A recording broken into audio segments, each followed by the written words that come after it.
Hi there, my name's Dave, and I really enjoy drinking wine. Today's wine is a Portuguese wine from the Dao subdenomination. It's made by Adega de Penalva, and it is a red wine. But first, a little bit more about the Dao region. The Dao region is in Portugal, of course, and it is part of the larger Beira region. I think there are three areas of Beira, and Dao is one of them. The Dao region is probably one of the more famous regions of Portugal, after, of course, the Douro, where port is made. It is one of the oldest subregions in Portugal, and it is a mountainous region in north central Portugal, which means higher altitude for growing grapes. The climate is rainy in the winter, but there are long, dry, warm days in summer. There is a granite base, and above that is usually sandy soils or sometimes clay. The region was designated a subregion in 1908, and in 1940, cooperatives were introduced. Well, they weren't exactly introduced.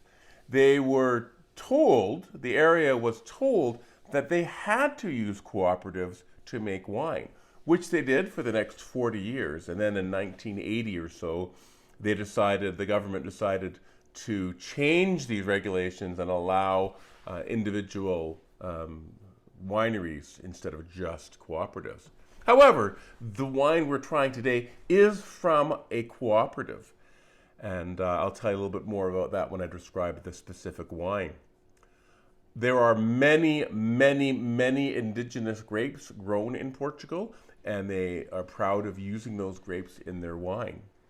The red wines tend to be quite tannic because of long maceration times. Remember that maceration means soaking the wine skins or leaving the wine skins in the fermented wine to extract color, flavor, and tannins. As a rule, Portuguese wine producers use a mixture of French and Portuguese oak to age their wines. Adega de Penalva is the name of the wine cooperative that produces this wine, and the actual wine is a 2019 Adega de Penalva Indigena Tinto. So it's a red wine, which is tinto, made from indigenous grapes. And the grapes that it's made from are 50% Touriga Nacional, 25% Tinta Rores, and 25% Jaen. Touriga Nacional is a low-yield, high-quality grape that is typically used for making port, but also makes very nice wines as well.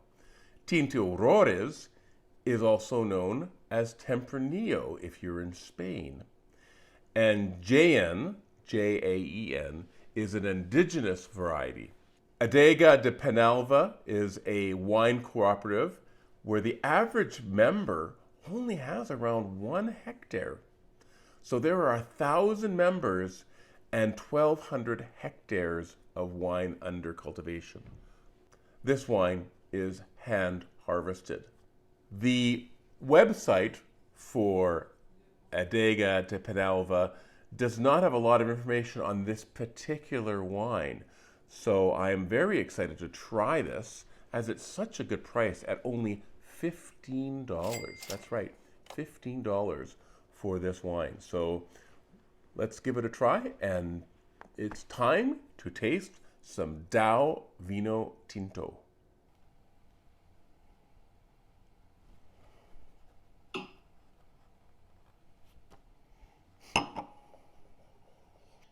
Well, I said that the appearance was clear, medium, and ruby.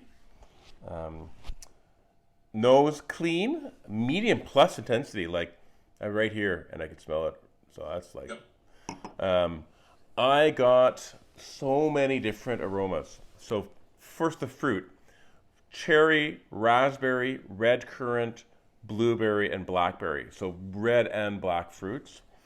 Then I got some sort of a figgy raisin smell, and then a jamminess. So it's almost like maybe a cherry jam or baked cherries.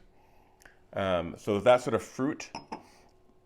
I got a floral smell, and I was thinking maybe lavender for the smell. Then there's some vanilla. I actually smell chocolate. I was trying to think, what is that? It smells like chocolate to me, like dark chocolate. Some toast, some leather, wet leaves, and a little bit of tobacco. And there's probably more than that, but those are the ones that I could name. And I'm very impressed by the complexity of the nose of this one. Yeah. Portugal. I mean, Portugal is famous for having good quality wines that are not that expensive, because I mean because production of stuff is cheaper in Portugal than even it is in Spain, right? So let's taste this. Yeah.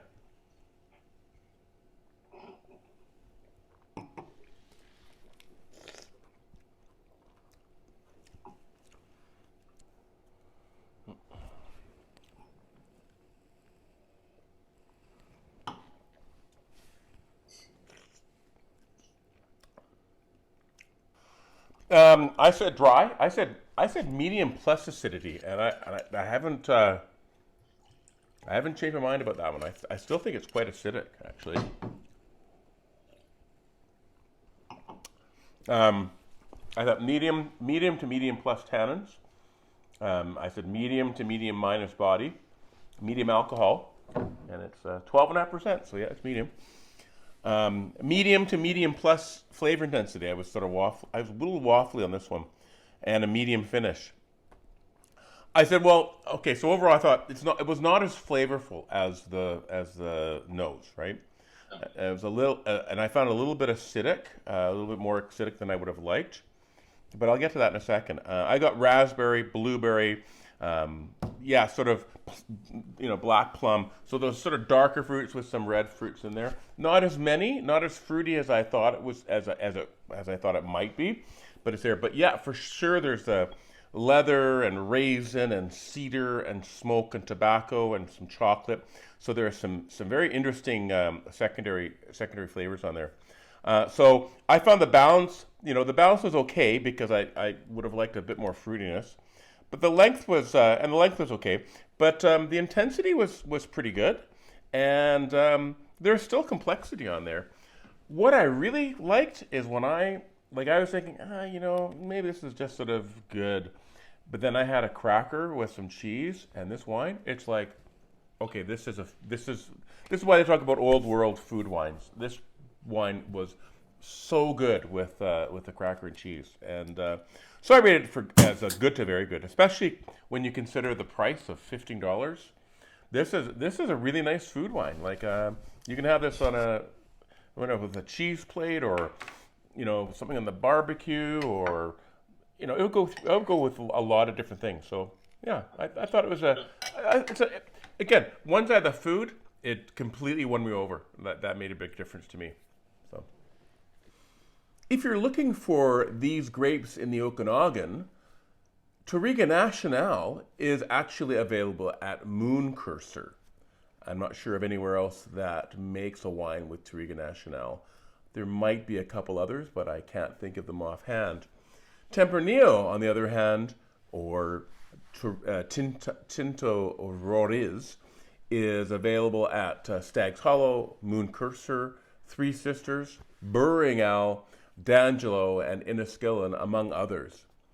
Finally, for Portuguese-style wines, so not necessarily made with Portuguese grapes, but in a Portuguese winemaking style, there's both Adega on 45th, Anura Suis, and De Silva wineries. They both specialize, or they both have Portuguese influence in their winemaking.